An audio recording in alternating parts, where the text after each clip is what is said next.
Voilà, alors je vous présente un insecte. Il est à plusieurs endroits ici. Il frôle les rivières, donc il est toujours à côté de l'eau. Voilà, alors là, il se trouve ici, c'est une épère, une araignée, on peut dire, aussi. Et c'est la Tétraniate étendue, ou Tétraniata extensa, ou Tétraniate allongée. Alors là, il y a une toile.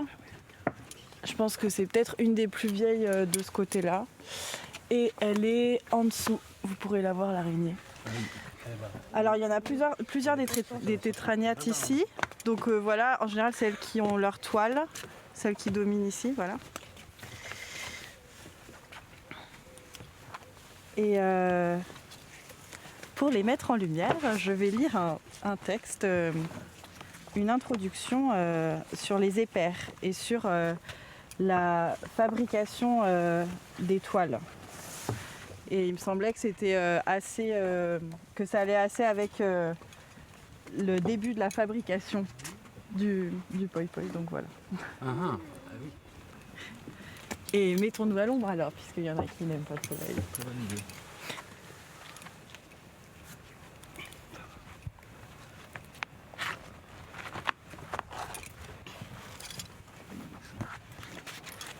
Alors évidemment, on a le droit de faire des allers-retours pour aller voir les toiles quand vous avez envie.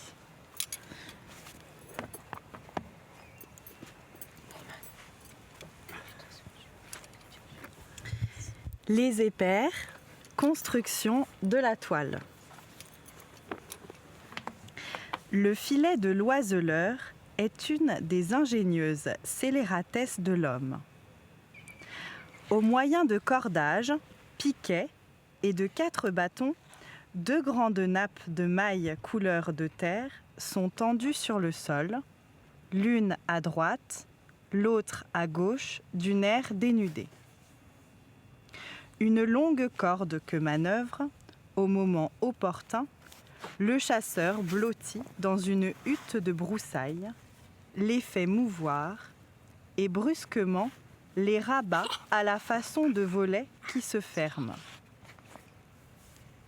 Entre les deux sont réparties les cages des appelants, linotte et pinson, verdier et bruant jaune, proyer et ortolan, qui, d'ouïe subtile, perçoivent à distance le passage d'une bande des leurs et lancent aussitôt une brève note d'appel. L'un d'eux, le sambé, irrésistible tentateur, sautille et bat des ailes en apparente liberté. Un cordon le retient à son poteau de forçat. Si, brisé de fatigue, désespéré de ses vains efforts pour s'en aller, le patient se couche sur le ventre et refuse de fonctionner. Il est loisible à l'oiseleur de le ranimer sans bouger de sa hutte. Une longue ficelle fait jouer un petit levier mobile sur un pivot. Soulevé de terre par la diabolique machinette, l'oiseau vole, retombe, remonte à chaque secousse du cordon. Au doux soleil d'une matinée d'automne, l'oiseleur attend. Soudain, vive agitation dans les cages. Les pinsons, coup sur coup, jettent leurs cris de ralliement. Pink, pink, il y a du nouveau dans les airs. Vite, le sambé. Ils arrivent, les naïfs. Ils descendent sur l'air perfide. D'un prompt effort, l'embusqué tire sa corde. Les nappes se referment, toute la bande est prise. Il y a dans les veines de l'homme du sang de bêtes fauves. L'oiseleur accourt au massacre. De la pression du pouce, il étouffe le cœur aux captifs, il leur défonce le crâne. Les oisillons, lamentables gibiers, iront au marché, assemblés par douzaines, avec un fil passé dans les narines. En ingéniosité scélérate, le filet de l'épère peut soutenir la comparaison avec celui de l'oiseleur. Il la dépasse même, si patiemment étudiée, il nous révèle les principaux traits de sa haute perfection. Quel art d'esquisse délicatesse pour arriver à faire curer de quelques mouches. Nulle part dans l'entière série des bêtes, le besoin de manger n'a inspiré industrie plus savante. Que le lecteur veuille bien méditer l'exposé qui va suivre, et certainement il partagera mon admiration. Tout d'abord, il convient d'assister à la confection du filet. Il faut voir construire, revoir, et puis revoir encore. Car le devis d'un ouvrage si complexe ne se lit que par fragments. Aujourd'hui, l'observation nous livre un détail. Demain, elle nous en livrera un second, donnant éveil sur des aspects nouveaux. Les séances se multiplient et chaque fois un fait, corroborant les autres ou lançant l'idée en des voies non prévues, s'ajoute à la somme des données acquises. La pelote de neige, roulant sur le tapis blanc, devient boule énorme, si mince que soit chaque fois la couche superposée. Ainsi, de la vérité dans les sciences d'observation, elle se fait avec des riens amassés par la patience. Si la récolte de ces riens est dispendieuse en temps pour qui s'occupe de l'industrie aranéenne, du moins, elle n'impose pas des recherches lointaines et aléatoires. Le moindre jardin a des épères, ourdisseuses de haut titre. L'enclos dont je dispose, peuplé d'ailleurs par mes soins des sujets les plus renommés, soumet à mon examen 6 espèces différentes, toutes les 6 de taille avantageuse, toutes les 6 filandières de haut talent, savoir les pères faciés, les pères soyeuses, les pères angulaires, les pères pâles, les pères diadèmes, les pères cratères. Aux heures requises, toute la bonne saison, il m'est loisible de les interroger, de les suivre dans leurs travaux, tantôt l'une, tantôt l'autre, suivant les chances de la journée. Ce que je n'ai pas bien vu la veille, je peux le voir le lendemain, en de meilleures conditions, et les jours d'après, à souhait, jusqu'à ce que le fait étudié se dévoile en pleine clarté. Allons pas à pas tous les soirs d'une bordure de haut romarin à l'autre. Si les affaires traînent en longueur, asseyons-nous au pied des arbustes, en face de la corderie, sous une bonne incidence de la lumière, et regardons, infatigables d'attention. Chaque tournée nous vaudra un détail comblant un vide dans les idées déjà cueillies. Plusieurs années de fil et pendant de longues saisons, s'établir de la sorte, inspecteur de toiles d'araignée, est un métier peu encombré, je le reconnais. On n'y amasse pas des rentes, j'en atteste le ciel. N'importe, tout esprit méditatif revient satisfait de cette école. Pour chacune des 6 épères, dire en particulier la marche du travail serait inutilement se répéter. Toutes les 6 ont les mêmes méthodes et tissent des filets semblables, sauf en certains détails dont l'exposé viendra plus tard. Je résume donc en un commun ensemble les données fournies soit par l'une, soit par l'autre. Mes sujets sont en premier lieu des jeunes, à faible corpulence, bien éloignée de ce qu'elle doit devenir dans l'arrière-saison. Le volume du ventre, sacoche de la corderie, ne dépasse guère celui d'un grain de poivre. Que cette exiguïté des filandières ne nous fasse pas mal préjuger de l'ouvrage. Chez elles, le talent n'attend pas le nombre des années. Les adultes, scandaleusement pensus, ne savent pas mieux faire. D'ailleurs, les débutantes ont pour l'observateur un avantage très précieux. Elles travaillent de jour, même au soleil, tandis que les vieilles ne tissent que de nuit, à des heures indues. Les premières nous montrent, sans grave difficulté, les secrets de leurs ateliers. Les autres nous les cachent. C'est en juillet, une paire d'heures avant le coucher du soleil, que le travail commence. Alors les filandières de l'enclos quittent leur cachette diurne, choisissent leur poste et se mettent à filer, qui d'ici, qui de là. Elles sont nombreuses, nous pouvons choisir à notre convenance. Arrêtons-nous devant celle-ci, surprise au moment où se posent les bases de la construction. Sans aucun ordre appréciable, elle parcourt la haie de romarin, d'une sommité de rameaux à l'autre, dans l'étendue d'une paire d'empans. À mesure, elle met en place un fil, tiré de sa tréfilerie, au moyen des peignes des pattes postérieures. En cet ouvrage préparatoire, nulle apparence de plan combiné. Fougueuse, la bête va, vient comme au hasard. Elle monte, descend, remonte, replonge et consolide chaque fois les points d'attache avec des amarres multiples, ça et là répartis. Le résultat est un maigre échafaudage désordonné. Est-ce désordonné qu'il faut dire ? Peut-être non. Mieux expert que le mien en ces sortes d'affaires, le regard de l'épère a reconnu la disposition générale des lieux. Puis, l'édifice funiculaire s'est construit en conséquence, très incorrect à mon avis, très convenable au projet de la Ranéide. Que veut l'épère, en effet ? Un solide cadre où se puisse enchâsser le réseau du filet ? L'informe charpente qu'elle vient de construire remplit les conditions requises. Elle délimite une aire plane, libre et verticale.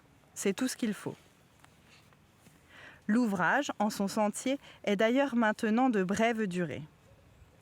Chaque soir, il est refait de fond en comble, car les événements de la chasse le délabrent en une nuit. Le filet est encore trop délicat pour résister aux efforts désespérés du gibier pris. Au contraire, celui des adultes, formé de fils plus solides, est apte à persister quelque temps. Aussi les pères lui donnent-elles un encadrement plus soigné, comme nous le verrons ailleurs. En travers de l'aire si capricieusement circonscrite est tendu un fil spécial, première pièce du véritable réseau. Il se distingue des autres par son isolement, sa position à distance de toute brindille qui pourrait gêner son oscillante longueur. En son milieu, un gros point blanc ne manque jamais, fait d'un coussinet de soie. C'est le jalon qui marque le centre du futur édifice. C'est la mire qui guidera l'épère et mettra de l'ordre dans l'étourdissante mêlée des évolutions. Le moment est venu de tisser la nappe de chasse. L'araignée part du centre, porteur de la mire blanche, et, à l'aide du fil transversal, gagne précipitamment la circonférence, c'est-à-dire le cadre irrégulier qui ceint l'air libre. Toujours d'un brusque élan, elle retourne de la circonférence au centre. Elle recommence le va-et-vient, se porte à droite, à gauche, en haut, en bas. Elle se hisse, elle plonge, elle remonte, elle dévale, pour aboutir constamment au jalon du point central par des voies d'une obliquité des plus inattendues. Chaque fois, un rayon est posé, ici, puis là, puis ailleurs, en un fol désordre, dirait-on. L'opération est si capricieusement conduite qu'il faut un examen soutenu pour s'y reconnaître à la fin. L'araignée gagne la marge de l'air par l'un des rayons déjà tendus. Elle s'éloigne sur cette marge à quelque distance du point d'accès, fixe son fil au cadre et retourne au centre par le même chemin qu'elle vient de suivre. Le fil obtenu pendant le trajet en ligne brisée, parti sur le rayon et parti le long du cadre, est trop long pour la distance exacte entre le périmètre et le point central. Revenue en ce point, l'araignée rectifie son fil, le tend au degré convenable, le fixe et rassemble l'excédent sur la mire centrale. Pour chaque rayon tendu, même emploi du surplus, de façon que la mire va s'accroissant d'ampleur. C'était d'abord un point, c'est à la fin pelote, et même coussinet de quelque étendue. Nous verrons tout à l'heure ce que devient ce coussinet, où l'araignée, parcimonieuse ménagère, dépose ses économies de bouts de fil. Pour le moment, constatons que les pairs le travail de la patte après chaque rayon posé, le cadre de ses griffettes, le feutre avec une assiduité qui s'impose à l'attention. Ce faisant, elle donne au rayon un solide appui commun, une sorte de moyen comparable à celui des roues de nos voitures. La régularité finale de l'ouvrage semblerait affirmer que les rayons sont filés dans l'ordre même de leur succession sur la toile, de proche en proche, chacun immédiatement après son voisin. Les choses se passent d'une autre manière, qui paraît d'abord désordre, mais en réalité est judicieuse combinaison.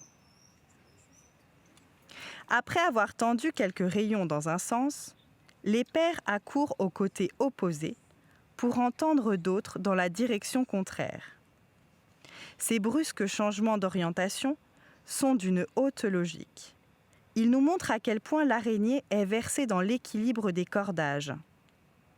S'ils se succédaient régulièrement, les rayons d'un groupe, n'ayant pas encore d'antagonistes, déformeraient l'ouvrage par leur tension, le ruineraient même par faute d'appui stable. Avant de continuer, il est nécessaire de tendre un groupe inverse qui maintient l'ensemble par sa résistance. À tout système qui tire dans un sens doit aussitôt s'en opposer un autre qui tire en sens contraire. Ainsi, l'enseigne notre statique, ainsi le pratique l'araignée, passé maître, sans apprentissage, dans les secrets des constructions funiculaires. De ce travail discontinu, en apparence désordonné, va résulter, dirait-on, un ouvrage confus. Erreur. Les rayons sont équidistants et forment un soleil d'une belle régularité. Leur nombre est caractéristique de chaque espèce.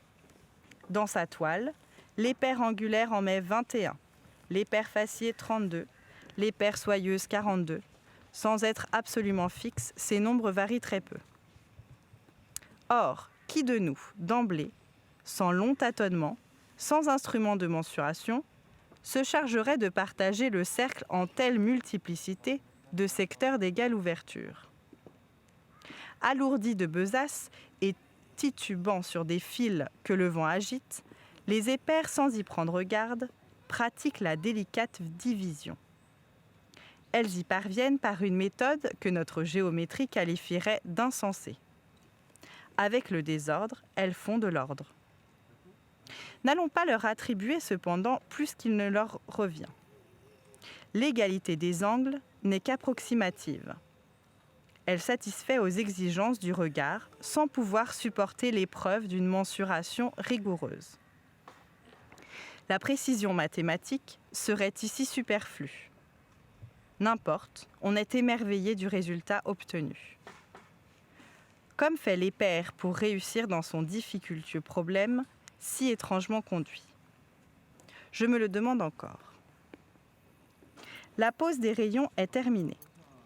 L'araignée se campe au centre, sur le coussinet provenant de la mire initiale et des bouts de fil retranchés. À la faveur de cet appui, doucement, elle tourne sur place. Un minutieux travail l'occupe. Avec un fil d'extrême finesse, elle décrit d'un rayon à l'autre, à partir du centre, un trait spiral à tour très serré. La région centrale, travaillée de la sorte, atteint, dans les toiles des adultes, l'ampleur de la paume de la main. Dans les toiles des jeunes, elle est très réduite, mais ne manque jamais. Pour des motifs dont l'explication sera fournie dans le courant de cette étude, je l'appellerai désormais l'aire de repos. Puis le fil augmente de grosseur.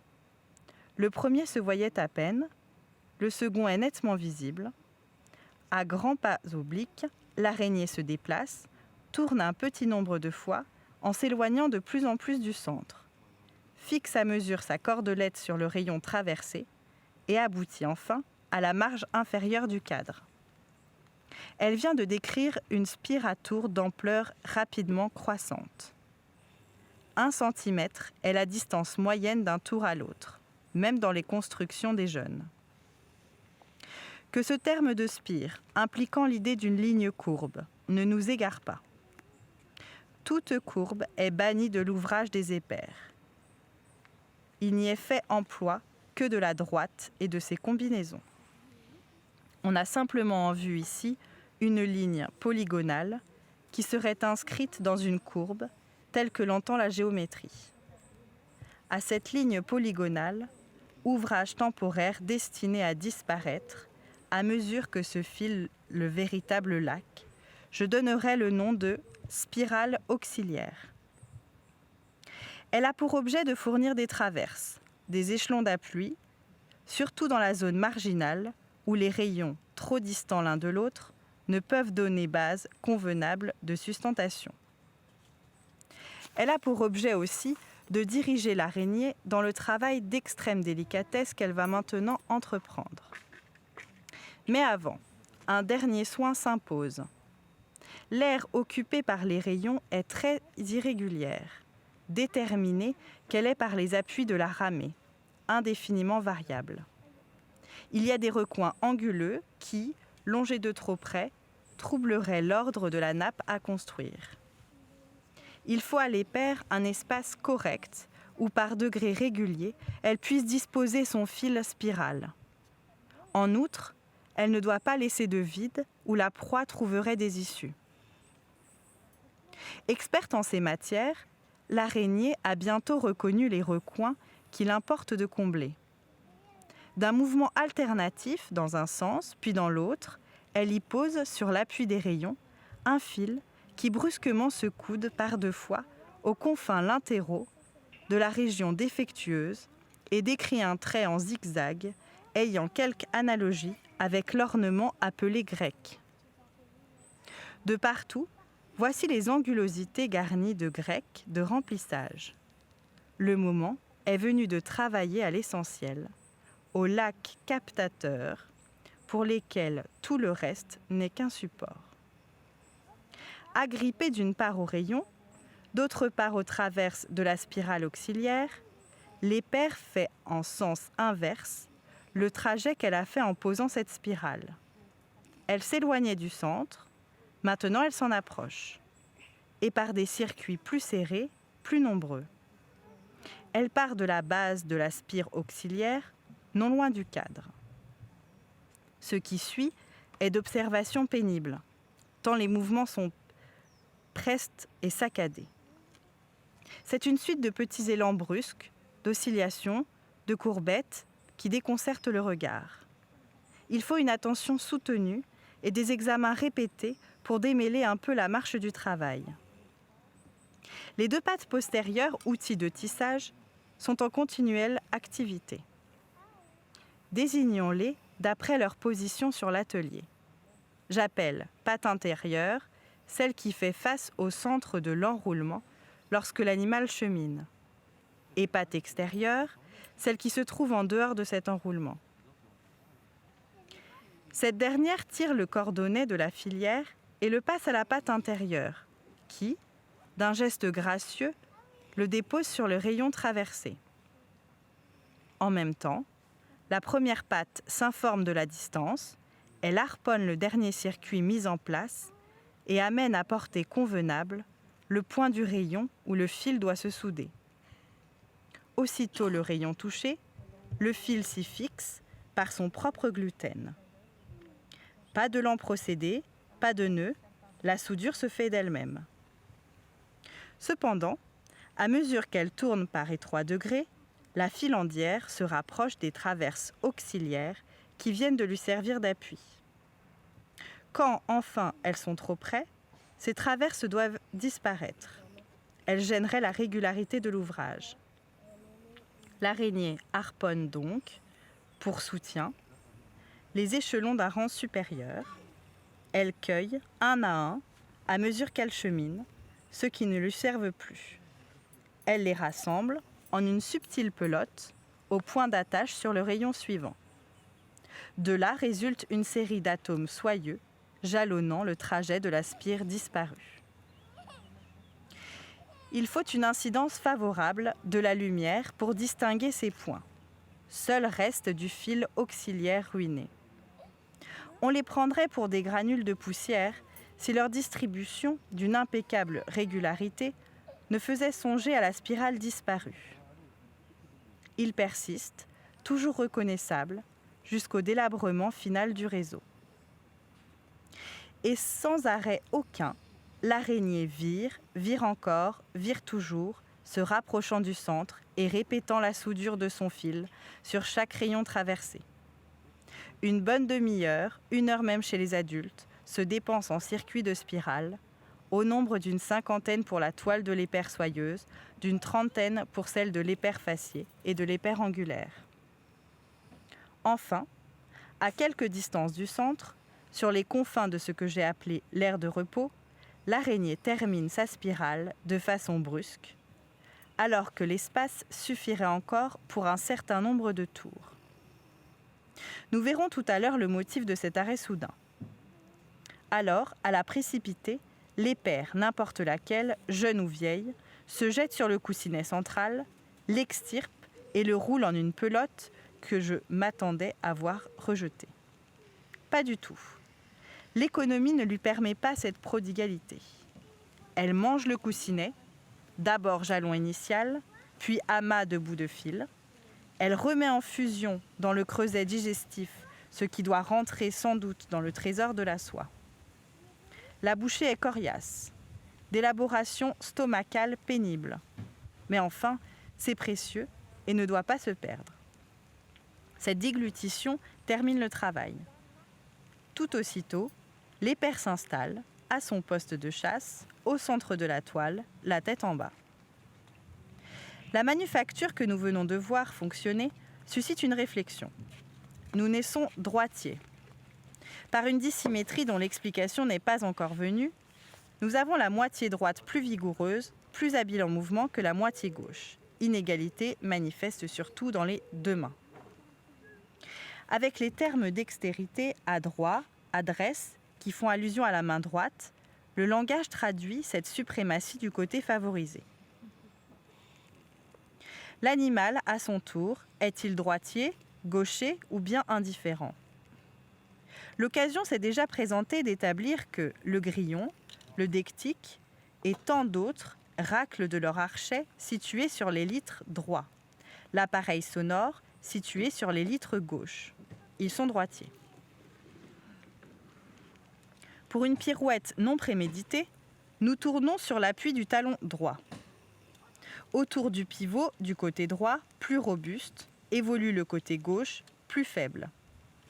De même, les mollusques à coquilles turbinées enroulent presque toutes leurs voûtes, leurs volutes de gauche à droite.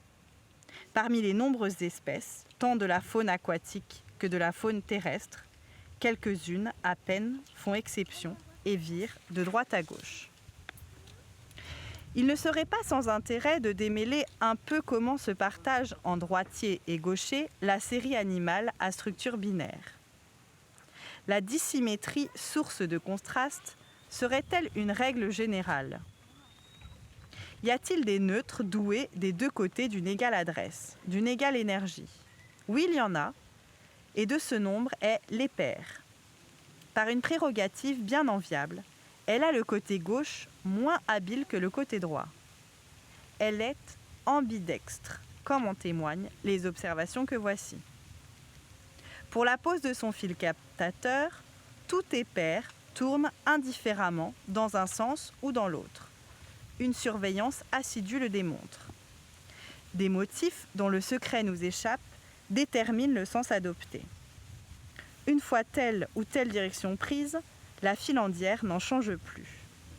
Même après des incidents qui viennent parfois troubler la marche du travail. il peut arriver qu'un moucheron se prenne dans sa partie déjà tissée. Brusquement alors, l'araignée suspend son ouvrage, accourt à la proie, la ligote, puis revient au point d'arrêt, continuer la spirale dans le même ordre qu'avant. Au début du travail, la giration dans un sens étant usitée aussi bien que la giration dans le sens opposé, on voit que, dans la confection de ces toiles renouvelées, la même épaire présente vers le centre de l'enroulement, tantôt son côté droit, tantôt son côté gauche. Or, nous l'avons dit, c'est toujours avec la patte postérieure interne, la patte regardant le centre, c'est-à-dire dans certains cas avec la droite et dans certains autres avec la gauche, qu'elle met en place le fil. Opération très délicate où doit se déployer une exquise adresse à cause de la promptitude de l'acte et de la conservation des distances strictement égales. Qui voit cette patte dans ses manœuvres de haute précision, aujourd'hui la droite, demain la gauche, reste convaincu que l'épaire est supérieurement ambidextre.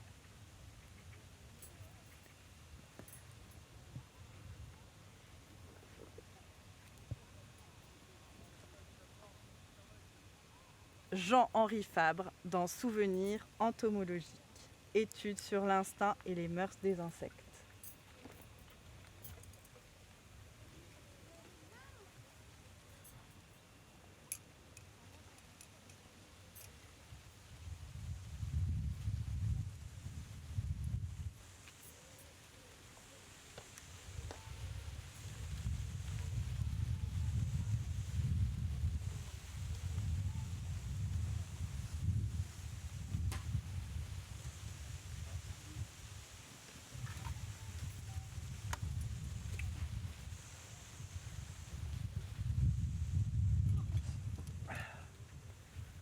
Oh là, quel pied. J'ai entendu tout.